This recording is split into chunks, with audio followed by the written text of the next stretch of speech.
Para mí es una alegría y un orgullo tener ahora mismo la oportunidad de presentar a estas dos personas que, como ya hemos visto, ya sabemos quiénes son. Por una parte, Ildefonso Camacho, y por otra parte, pues Flaminia Giovanelli, que son los que nos van a dirigir la palabra esta tarde. Ildefonso Camacho, yo creo que sobra presentarlo, porque la mayoría de las personas que estamos aquí lo conocemos. Quien no lo conoce es sevillano, ha nacido un poquito más allá, o sea, de aquí del barrio, pero realmente yo creo que por lo que se conoce es porque es un jesuita muy experto en doctrina social de la Iglesia. Es doctor en teología, licenciado en filosofía, licenciado en ciencias económicas, profesor de la Facultad de Teología de Granada desde 1975, enseña en la actualidad ética general. Si me permite una maldad, ha debido tener muy pocos alumnos, porque realmente la ética no parece que funcione en nuestro país, pero bueno. Enseña también moral social y doctrina social de la Iglesia en la Facultad de Teología de Granada. Fue desde 1976 hasta 2004 profesor ordinario de la Facultad de Ciencias Económicas y Empresariales ETEA de Córdoba, donde enseñó ética social y empresarial, ética comercial y pensamiento social cristiano. Fue rector de la Facultad de Teología de Granada desde 2003 hasta 2012, profesor invitado en diversos países de América Latina, sigue visitando todos los años la UCA de San Salvador. Y luego un largo etcétera de director de centro universitario, presidente de patronatos, presidente, etcétera, etcétera. Y luego autor de varios libros que yo, por lo menos los que conozco, los recomiendo, que son los dos primeros: Doctrina Social de la Iglesia, una aproximación histórica, y Doctrina Social de la Iglesia, 15 claves para su comprensión. Aparte de eso, ha hecho otros libros, como en colaboración con otros profesores, Ética de la Responsabilidad Empresarial, y 2 capítulos también en una obra colectiva, Profesionales y Vida Pública. Sus principales campos de especialización, creo que ya salta a la vista, es la doctrina social de la Iglesia y la ética económica y empresarial. Y a partir de este momento, pues don Ildefonso tiene la palabra.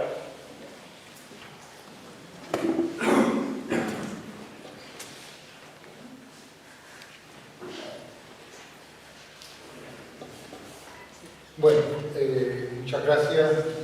Me va a perdonar que haga una pequeña corrección de currículum. Ya no soy profesor de nada, porque acabo de jubilar. Me jubilé precisamente hace un mes escasamente, a final de enero. Así que ahora me dedico ya a otras cosas. Pero también algo de docencia mantengo, por ejemplo en El Salvador, en la UCA de El Salvador. Ahora voy para allá. Bien, pues buenas tardes a todos y muchas gracias por esta invitación. Bueno, pues para compartir un tema que yo creo que tiene en este momento una actualidad especial por el hecho de, bueno, ya lo ha dicho José Robles al principio y no hace falta que yo insista en ello, pero lo que sí quiero es subrayar la importancia que tiene el que hagamos una reflexión. Yo no voy a hacer aquí propuestas para salir de la situación de desempleo, pero creo que sí quisiera ofrecer algunos elementos, primero para valorar éticamente, para algo fui profesor de ética, la situación y para también de alguna forma subrayar hasta qué punto es grave porque afecta a cuestiones fundamentales. Pero también me gustaría manifestar o plantear algunas preguntas que me suscita todo esto. Vamos, en primer lugar, a mí siempre cuando se habla del trabajo, digo ya de entrada, para mí es una cuestión siempre importante. Cuando hablamos de trabajo, ¿de qué estamos hablando?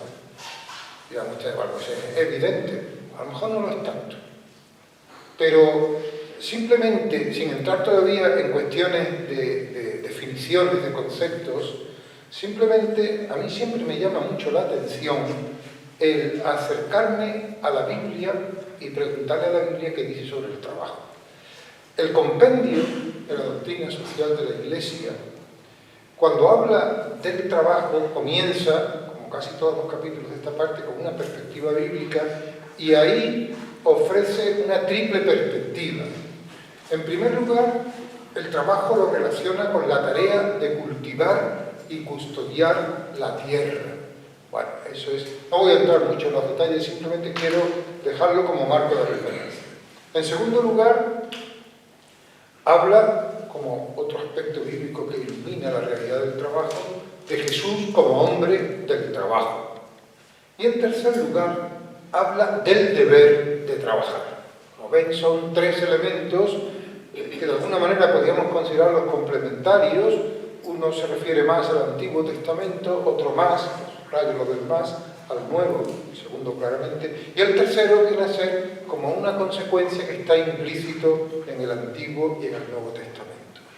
Pero dejando como telón de fondo esta triple perspectiva, a mí me gusta siempre comparar dos textos que nos son muy familiares. En primer lugar, ese creced y multiplicaos, llenad la tierra y sometedla, del capítulo 1 del Génesis.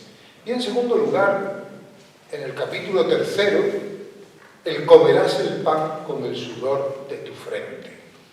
¿Por qué contrapongo estos dos textos? Fíjense que están sacados pues, desde el comienzo de la Biblia, aunque son dos tradiciones distintas.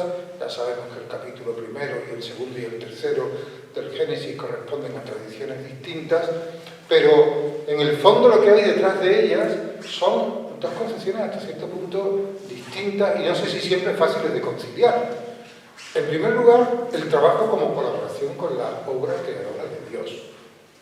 Recuerden el final del primer relato de la creación, el relato de los 6 días, y el séptimo descansó, y ahí aparece el ser humano como la culminación de la obra creadora de Dios.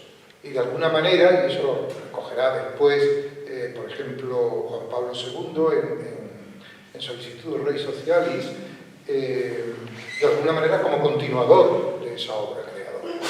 Sin embargo, en el capítulo 3, el trabajo parece muy así.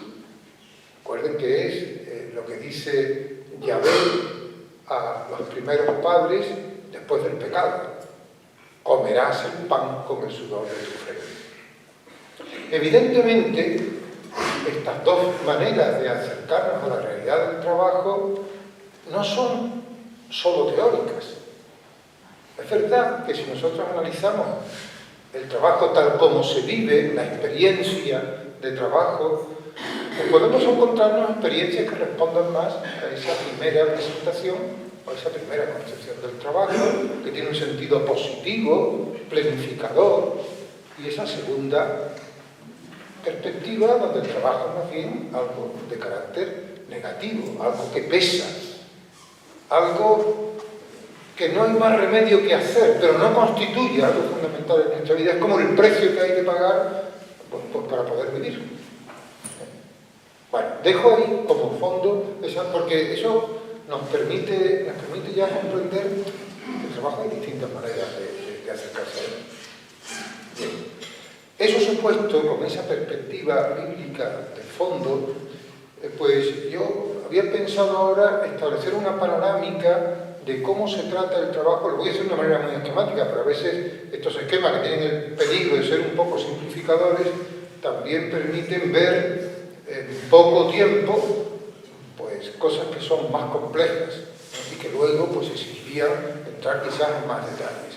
Pero yo, pensando en una visión así más de conjunto, pues había pensado en un arco temporal que va desde León XIII y la encíclica Rerum Novarum hasta Laborem Exercens Juan Pablo II. Fíjense que me quedo en Juan Pablo II, pero después explicaré por qué. En realidad son 90 años. Laborem Exercens fue la encíclica con la que Juan Pablo II quiso conmemorar los 90 años de Rerum Novarum. Luego, 100º año sería la celebración del centenario. ¿Por qué pongo ese arco temporal? Porque a mí me parece que entre los planteamientos iniciales de León XIII, se considera Rerum Novarum la primera gran encíclica social, y el texto de Laborem Exercens, se hace un recorrido importante que nos ayuda a profundizar y yo diría a situar adecuadamente el lugar que el trabajo ocupa en una visión cristiana del ser humano y de la sociedad. Voy, por tanto, sencillamente a decir algo sobre el tratamiento en Rerum Novarum, algo del tratamiento en Laborem Exercens y algo muy rápidamente de lo que ocurrió en esos 90 años que separan a esos dos documentos. En primer lugar, Rerum Novarum, 1891. Saben ustedes que se considera la primera gran encíclica social. Lo primero que hay que decir es que el motivo que está detrás del documento, lo que movió a León XIII a abordar esta cuestión, fue lo que llamó la cuestión obrera o la cuestión social. O sea que era la preocupación por la situación en que estaba la clase obrera. Es verdad que luego vamos a ver que el documento tiene otros temas, pero es importante comprender que el punto de partida, el problema que le preocupa a León XIII, no es tanto el sistema económico de aquel tiempo, los sistemas económicos, las ideologías y tal. Lo que le preocupa es la situación a la que ha llegado la clase trabajadora. La clase trabajadora de entonces. Siempre cuando nos acercamos a estos documentos más antiguos, pues es necesario hacer esa transposición, trasladarse a aquel tiempo. Evidentemente, si León XIII hubiera escrito hoy, no hubiera escrito la Rerum Novarum.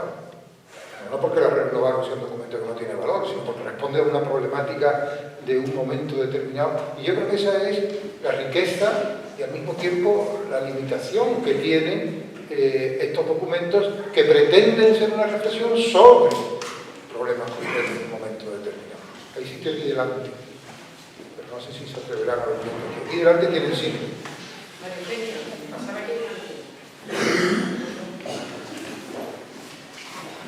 Entonces, por tanto, ese es el punto de partida y conviene que lo tengamos en cuenta. En segundo lugar, y ampliando un poquito más la perspectiva, pues hay que tener en cuenta también que las reflexiones de Rerum Novarum están muy marcadas por la confrontación entre el socialismo y el liberalismo. O, más todavía, la confrontación con el socialismo de aquel tiempo también y el liberalismo de aquel tiempo. De una manera explícita, es una confrontación con el socialismo de aquel tiempo.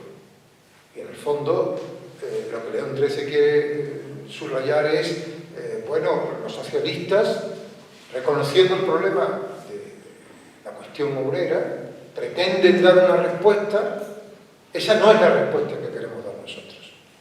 Y por tanto, la primera parte de Rerum Novarum es un desmontar, hacer una crítica de la propuesta del socialismo de aquel tiempo.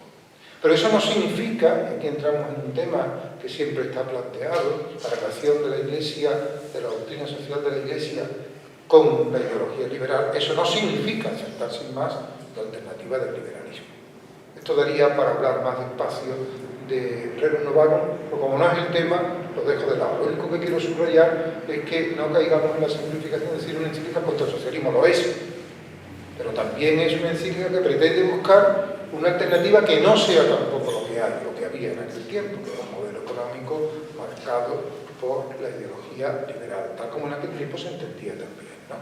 Pero con este marco de fondo que hace que la encíclica tenga un carácter muy polémico, y eso también hay que tenerlo en cuenta a la hora de leerla, inmediatamente vemos que frente a la pretensión del socialismo de aquel tiempo de eliminar la propiedad privada de los medios de producción y convertirla en pública, gestionada por el Estado, Rerum Novarum tiene una defensa clara y decidida del principio de la doctrina, de la propiedad privada. Muchas veces dicen como derecho natural, sería largo de discutir, pero en todo caso, la primera parte, donde hace la crítica de la propuesta socialista, va en la línea de decir, como conclusión de todo esto, y ese va a ir una serie de argumentos que no voy a repetir, como consecuencia, como conclusión de todo esto, es evidente que el orden social debe basarse en el reconocimiento del derecho de propiedad privada. Y eso dicho, viene ahora, ¿qué lugar le queda al trabajo? Y las preocupaciones en torno al trabajo yo creo que se pueden sintetizar en dos. La primera, que es muy importante, es la relativa a la retribución del trabajo. Bueno, es muy importante por varias razones. no se trata únicamente de determinar si el salario debe ser más alto o más bajo. También hay algunas sugerencias sobre eso. Lo importante es, y aquí es uno de los puntos donde se ve la diferencia que hay entre la perspectiva del renovado después de haberse enfrentado con el socialismo, la diferencia que hay con el liberalismo, pues es decir, no se puede aceptar como criterio ético de determinación de los salarios las reglas de la oferta y demanda en el mercado.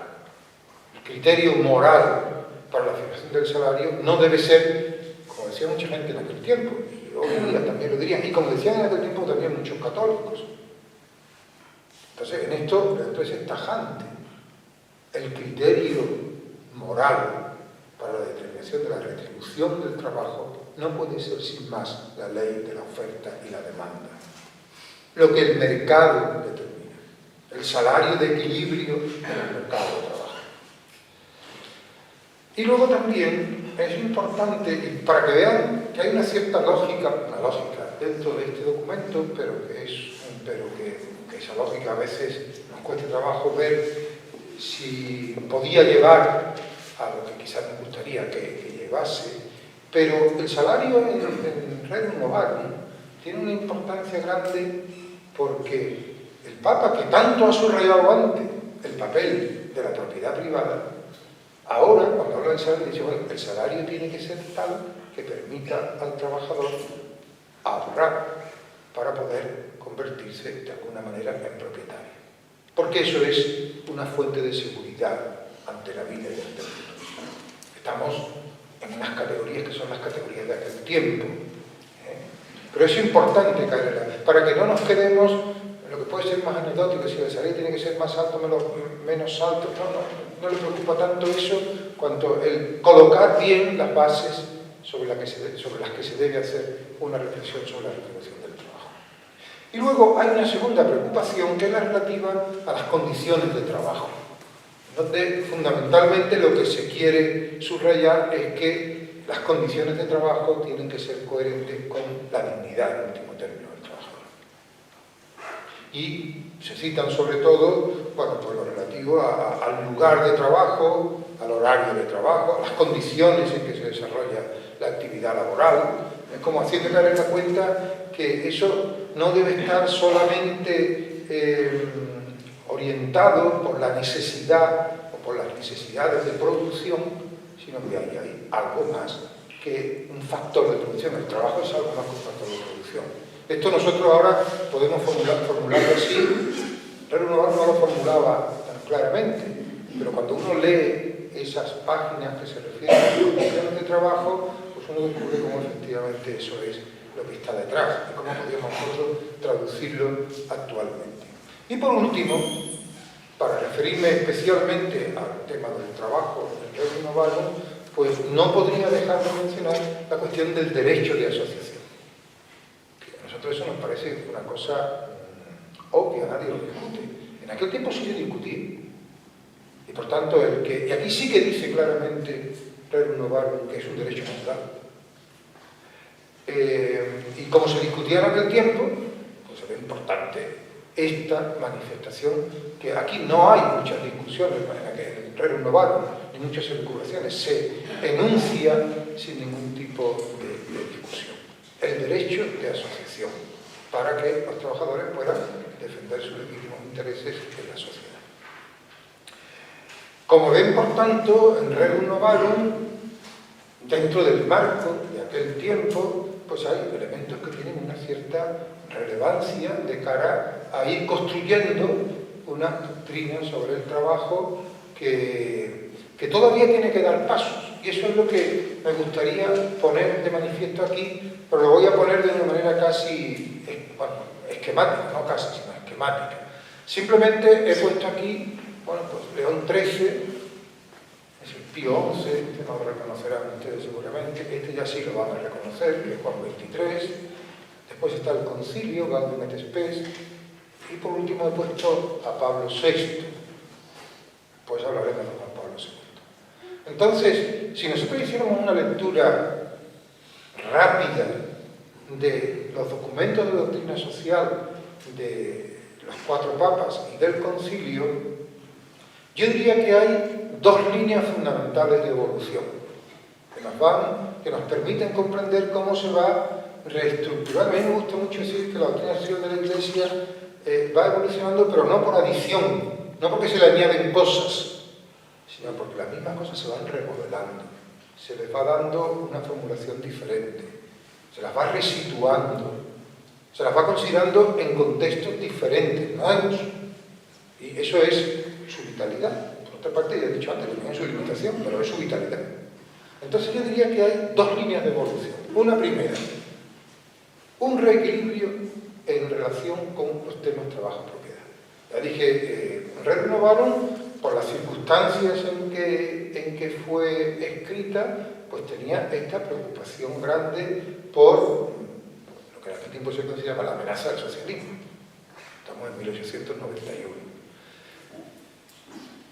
Y por tanto, ahí se puso mucho el acento en la propiedad. Entonces, en todos los documentos de la doctrina social, que nacen en el contexto de la revolución industrial y del capitalismo, eso tampoco se puede perder nunca de vista, pues en la evolución posterior vamos viendo como, primero, 2 temas que salen siempre en relación son propiedad y trabajo. Pero es interesante ver en qué relación se van poniendo, qué relación se va estableciendo entre ellos. Y ahí se va viendo cómo hay un progresivo desplazamiento de la propiedad, que ocupó un lugar tan importante en Rerum Novarum, y un progresivo venir a primer término al trabajo. Y eso es interesante, porque aunque a lo mejor no está formulado explícitamente, se va viendo cómo progresivamente el trabajo va ocupando el primer término. Y va ocupando el primer término incluso en el orden en que se tratan las cuestiones, lo cual es también obvio porque parece más lógico hablar primero de la persona humana, el sujeto que trabaja, y después de la propiedad, que en último término es un medio. Aunque es verdad que cuando se habla de propiedad o de capital en los sistemas económicos, pues el capital no es solamente el capital entendido en términos económicos, sino el grupo de personas que son propietarios de ese capital. Pero en todo caso es importante ver este reequilibrio, yo lo llamo reequilibrio, va cambiándose la relación entre uno y otro. Y una segunda preocupación es que junto a aquellas 2 preocupaciones que decía yo en Rerum Novarum, el salario y las condiciones físicas de trabajo, va apareciendo cada vez más el tema de la participación. La participación en el sentido de que el trabajador no es solamente una máquina que produce, sino es un ser humano que tiene que poner en juego también pues, lo que son los rasgos específicos de su condición humana. Y por tanto tiene que participar, tiene que tener una palabra que decir. Hay que encontrar cauces para esta participación.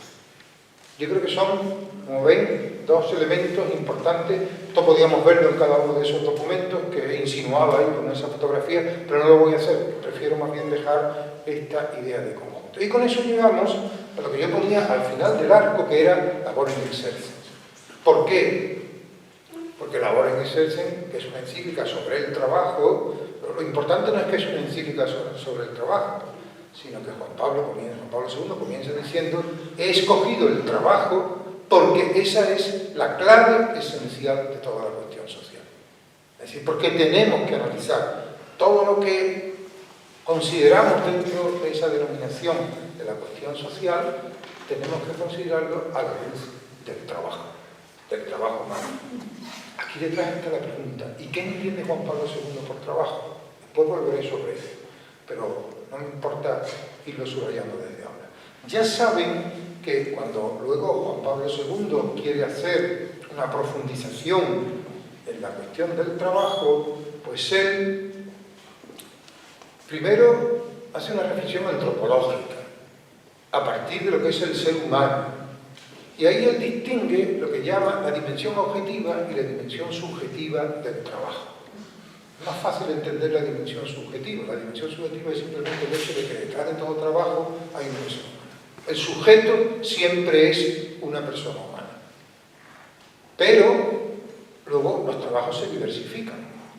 Hay muchos tipos distintos de trabajo que están en función con lo que cada trabajo concretamente hace, de lo que se ocupa. No es lo mismo el trabajo de un médico, el de un abogado, el de un docente, etcétera, etcétera, etcétera. Entonces, claro, lo que concreta el sentido del trabajo, en último término, es esta dimensión objetiva. ¿Qué produce? Y muchas veces el fijarnos especialmente o primariamente en eso nos hace perder de vista que lo fundamental es quién está detrás de eso que se hace. Y por eso pues se habla del sentido subjetivo del trabajo. Y eso es lo que lleva a Juan Pablo II, a partir de esta antropología, es un análisis antropológico, lleva a una reflexión ética. De este análisis él concluye como principio ético, lo anterior es simplemente una consideración, una descripción, pero como principio ético la prioridad del trabajo subjetivo sobre el trabajo objetivo, o de la dimensión subjetiva del trabajo sobre la dimensión objetiva. Y esto podría ser, podríamos decir, como el centro del mensaje de Juan Pablo II en Labor en Escena, que, como ven, significa haber culminado un proceso de evolución que se iniciaba en Rerum Novarum y que cuando ahora uno contempla lo que Rerum Novarum decía y lo que han ido diciendo documentos posteriores, a luz de esto, efectivamente considera lo que digo. En realidad están todos los elementos, siempre, pero están organizados de una manera diferente. Están coordinados de una manera diferente. Y creo que eso tiene también un valor ético. Labor in exercens se complementa con otros dos aspectos, pero que yo creo, es una opinión personal, que quizás tienen más bien una función complementaria dentro del documento, que sería, por una parte, el tema de los derechos del trabajo, no me voy a detener en ello, y derechos que dimanan de la condición o de la dimensión subjetiva del trabajo, y por último, la espiritualidad del trabajo. El trabajo vivido en cristiano, ¿qué significa? Ahí está en germen algunas ideas que luego va a desarrollar en Solicitud de Redes Sociales y que van en la línea esta que decía antes del trabajo como colaboración con la obra creadora y como continuación de la obra creadora de Dios. Y ahora, viniendo ya a una cuestión más reciente, fíjense que hay un documento reciente en donde se habla, no es un documento sobre el trabajo, pero a mí me gusta citarlo porque creo que tiene su interés. Es este documento. Ahora diré por qué he puesto ahí la portada en inglés. Precisamente es un documento del Pontificio Consejo de Justicia y Paz. Y me parece que era oportuno citarlo en este ámbito. Y se llama La vocación del líder empresarial, una reflexión.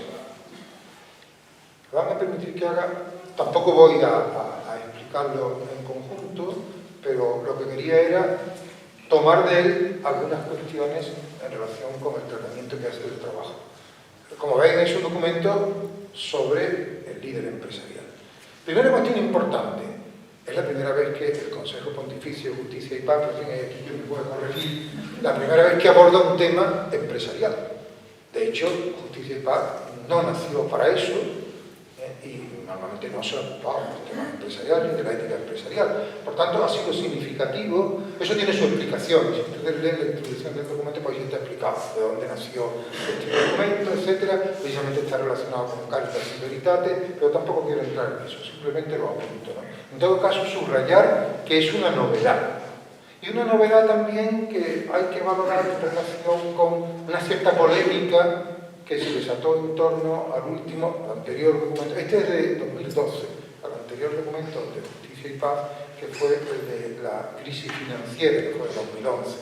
Me gustó mucho en determinados ambientes y, bueno, eso trajo unos ciertos movimientos internos en torno al Pontificio Consejo. De eso podría hablar más también, pero seguramente no ahora.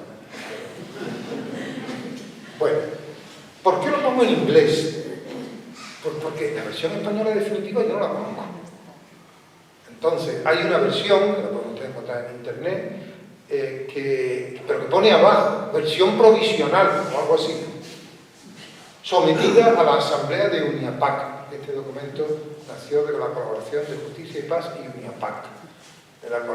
Entonces, para la Asamblea, movimiento provisional, versión provisional para la Asamblea de UNIAPAC. Yo no he encontrado ningún documento más. Pero con este formato que tienen ahí en la pantalla, pueden ustedes encontrarlo, yo al menos lo tengo, en inglés, en francés, en italiano y en portugués. Y creo que también está en árabe, pero ya eso no lo entiendo, y en polaco. Bueno, por eso pongo ahí el texto en inglés, no por mi especial interés porque esté en inglés, pero porque es que realmente, sobre todo con ese formato tan elegante, que es exactamente igual, todas las demás lenguas que he citado no existen en castellano, que yo sepa. Hasta ayer lo estuve otra vez buscando y a ver si lo encuentro. Una cosa que a mí me ha llamado la atención leyendo el documento, y yo les invito a que lo lean desde esta perspectiva, es que es un documento exigente, pero desde una doble perspectiva, desde un punto de vista ético y desde un punto de vista cristiano. No quiero entrar mucho en los detalles, pero en primer lugar, desde un punto de vista de una ética natural, pero luego también reflexionando sobre lo que significa desde el punto de vista cristiano la vocación a una tarea empresarial. Y eso con un lenguaje que ya no es el típico, muchas veces encontramos en los documentos de la doctrina social de la Iglesia, sino un lenguaje claro y explícitamente cristiano, teológico. Pero ya digo, no era mi objetivo, solamente esto es una invitación a que ustedes lo conozcan y lo lean. Sobre el trabajo, que es lo que nos ocupa aquí. ¿Qué dice del trabajo? Del trabajo directamente no dice muchas cosas, pero dice dos cosas que a mí me gustaría retener, y no son cosas dichas de pasado, por eso las retengo. Una, la importancia de la participación.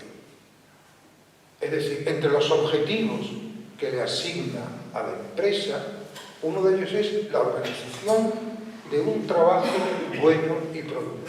Y ahí habla expresamente de que la empresa tiene que tomar en consideración que el trabajador, a través de su trabajo, tiene que desarrollarse como persona. Creo que es una cosa importante, como uno, fijar 3 objetivos para la empresa y uno de ellos es este. Y en segundo lugar, y en relación con esto, una formulación, lo que está dicho en algunos documentos anteriores, pero es bueno que aparezca aquí porque los otros documentos son de carácter más general y este está dirigido especialmente a la clase empresarial, ¿no? Cuando dice que la empresa debe ser organizada como comunidad de personas. Bueno, esto es una formulación más que discutida en muchos ambientes. De hecho, hoy día una empresa más bien, muchas veces en la práctica, es simplemente un capital financiero, un capital inmobiliario, pero no una comunidad de personas. Y cuando digo es, quiere decir qué concepción de la empresa es la que realmente entra en acción cuando se trata de tomar decisiones.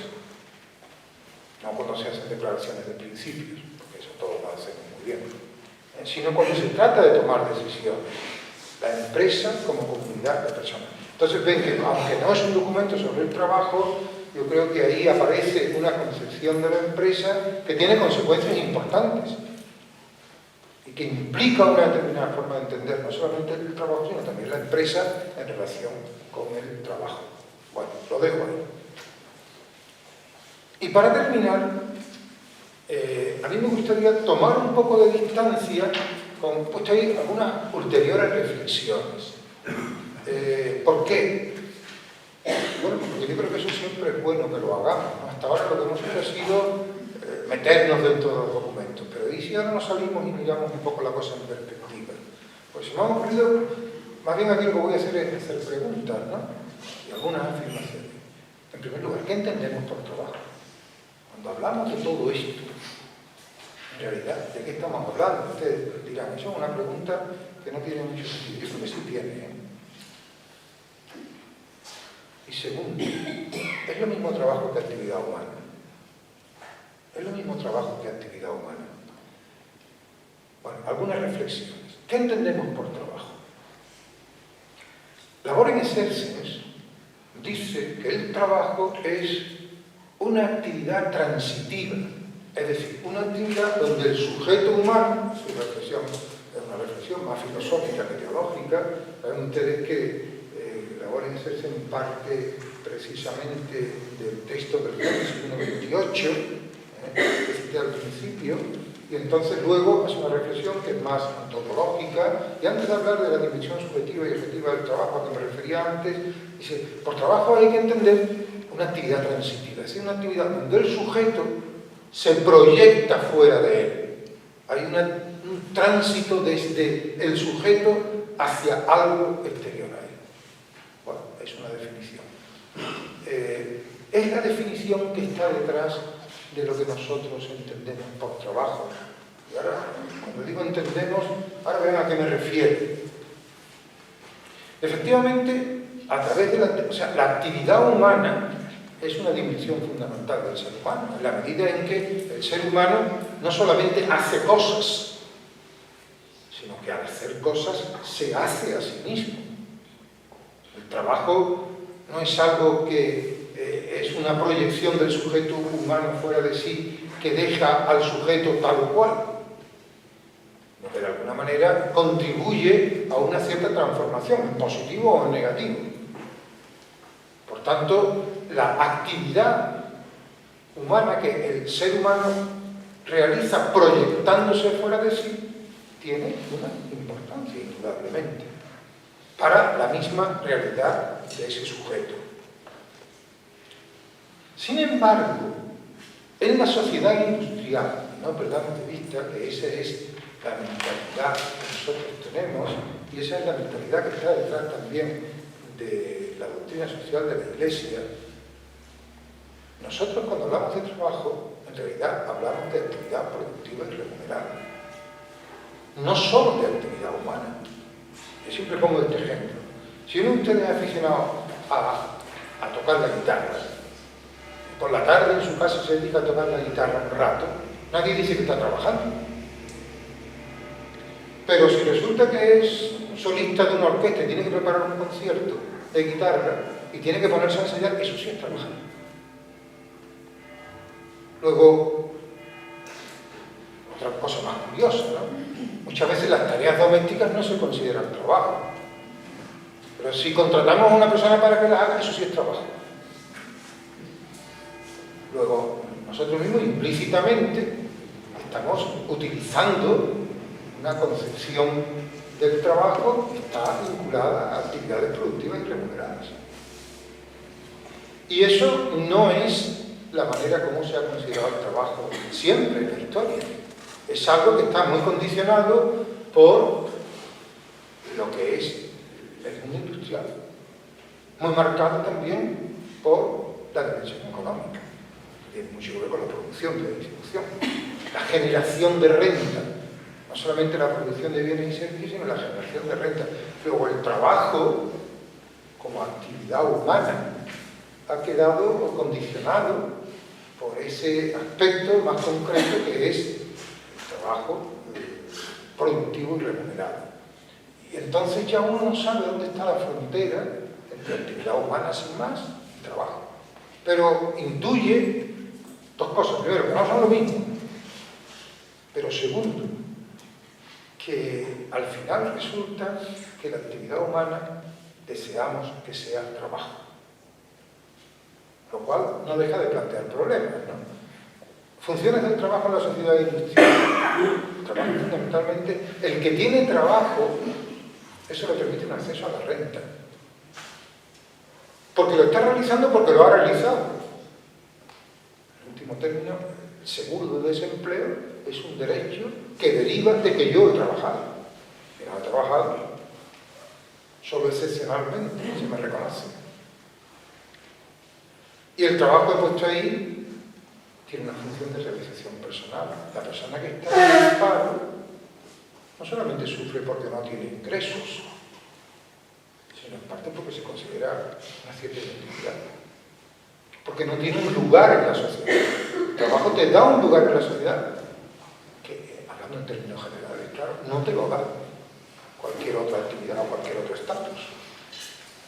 Luego, entonces, este trabajo entendido como actividad productiva y remunerada tiene una importancia muy grande en el mundo que está marcado por la revolución industrial, en el que nosotros todavía de alguna manera nos movemos, aunque ya con algunos síntomas de que esto va hacia otro lado que no sabemos mucho lo que es, pero no está mal que empecemos ya a vislumbrarlo. Y luego además también otro aspecto importante del trabajo en este mundo industrial es que durante mucho tiempo ha atendido así fundamentalmente como trabajo por cuenta ajena. Y que ha sido como el paradigma que siempre hemos utilizado para hablar del trabajo. Es verdad que hay trabajo por cuenta propia, pero ni cuantitativa ni cualitativamente ha sido quizás el más importante. Esto hay que tenerlo presente. Primero porque está detrás de la doctrina social de la Iglesia. Yo creo que esta concepción muchas veces no es explicitada, pero está. Y está detrás también del desarrollo del derecho laboral, en último término. Entonces, esta concepción supone avances, o ha supuesto avances importantes. Ha supuesto, en primer lugar, el pasar del trabajo dependiente al trabajo libre, la libertad de trabajar. Las primeras conquistas, antes de las conquistas de los derechos laborales, estuvo la conquista de la libertad de trabajar. Yo no tengo que depender de una persona para trabajar, yo escojo el trabajo. Pero un segundo paso es el que lleva el trabajo libre al derecho al trabajo. Todo esto se puede documentar históricamente, pero es para que vean cómo efectivamente el trabajo no ha sido lo mismo siempre, ¿no? Y cuando empieza a hablarse del derecho al trabajo, es cuando empieza también a configurarse el derecho laboral y la vinculación estrecha entre derecho y retribución. Ustedes ven en la misma declaración de derechos humanos, cuando se habla del derecho al trabajo, siempre se pone en relación con la retribución. En último término es lo que lo justifica, aunque podría discutir, pero la justificación primaria es que el tener un trabajo es la manera de tener un acceso a recursos económicos. Y eso tiene que ver también con el conjunto, creo yo, del desarrollo de los derechos humanos, especialmente de los derechos sociales, que es donde se sitúa el trabajo, y el derecho a la educación. Incluso si me aprietan, el derecho a la atención sanitaria. Pero el derecho a la educación, claramente. El derecho a la educación muchas veces lo concebimos como una forma de preparar al sujeto para que pueda tener un lugar. Fíjense que incluso las reformas universitarias actuales derivadas del espacio europeo de educación superior, la importancia que tiene la demanda del mercado. O sea, al final el derecho a la educación está vinculado a que yo tenga un sitio en el mercado de trabajo.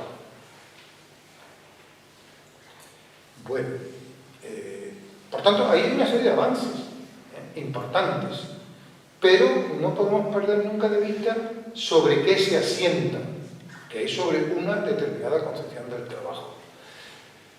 Creo que eso tiene también riesgos, y de hecho los estamos viendo. Algunos se han aludido aquí ya. El primero, la despersonalización. Al final, si el trabajo se caracteriza por lo que produce, importa poco, importa menos quién lo produce. Lo que hace falta es que se traduzca en una producción efectiva y eficiente. En segundo lugar, el tema de la precarización, que tiene mucho que ver también con las tensiones en los mercados de trabajo y en los mercados en general. Y eso termina en el problema fundamental de todo esto, que es una cosa. Bueno, no se me queda terminando. La mercantilización, que para mí es quizás el punto más delicado de considerar el trabajo como como actividad productiva y remunerada. El trabajo entendido así, de hecho, es que es una consecuencia lógica de esa concepción que muchas veces no explicitamos. De hecho, el trabajo así entendido, el de despersonalizar, tiene como consecuencia la precarización cuando el mercado impone ciertas normas, ciertas reglas, ciertas presiones, y al final de lo que se trata es de que el trabajo se mercantilice. El trabajo es una mercancía, es un factor de producción. El ser humano interesa por lo que es capaz de producir. Y si vinculamos trabajo y retribución, al final lo que se retribuye no es que yo sea una persona, sino que soy capaz de producir. Por eso no cualquier trabajo se retribuye de la misma manera. Por tanto, esto también tiene sus riesgos. Y de hecho, es bueno que seamos conscientes de que estos riesgos no son simplemente riesgos teóricos, sino que es lo que estamos viviendo día a día. Y esto, y aquí termino ya, esto nos obliga también a preguntarnos, y ya lo insinué yo antes, bueno, el trabajo, este trabajo tan marcado por el contexto del mundo industrial, ¿es la última palabra? ¿O se adivinan ya en el horizonte determinados cambios? Yo creo que tenemos que tener una cierta sensibilidad para ver también los factores de nuestra sociedad. Eso que todavía no tiene mucha importancia, pero tiene interés porque de alguna manera nos hace ver que hay como cosas nuevas que van apareciendo, con las que no hemos contado hasta ahora, ¿no? Y por eso le llamo y oportunidades, y lo pongo todo en interrogación. Pero yo lo pongo en interrogación porque creo que son cosas a las que merece la pena seguirle la pista. Para que no pensemos que este mundo del trabajo, que es el mundo, ya he intentado explicar, que ha derivado de una evolución de unos años, que esto sea la última palabra de la historia sobre el trabajo, como interrogación. ¿Y el trabajo autónomo? ¿No estamos recuperando un sentido distinto del trabajo? Ya el trabajo autónomo, el trabajo por cuenta propia, no es tanto una excepción. Cada vez parece que va siendo más importante. Bueno, eso permite poner unas bases distintas, o por lo menos introducir ciertas conexiones. Y el trabajo en red.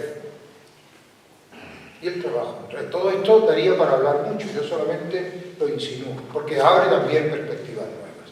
Ya no es el lugar de trabajo, el lugar del trabajo es un lugar virtual. Y eso hace que las relaciones de trabajo sean distintas. Bueno, y eso ya muchas veces hoy se experimenta como una dificultad. Yo creo que hay que verlo como una oportunidad. Como elementos de un mundo que todavía no somos capaces, no ya de dominar, sino ni siquiera de imaginar, pero donde hay elementos que conviene irlos ya teniendo en cuenta. Y la relación entre trabajo y vida familiar, o el tema de la conciliación familiar.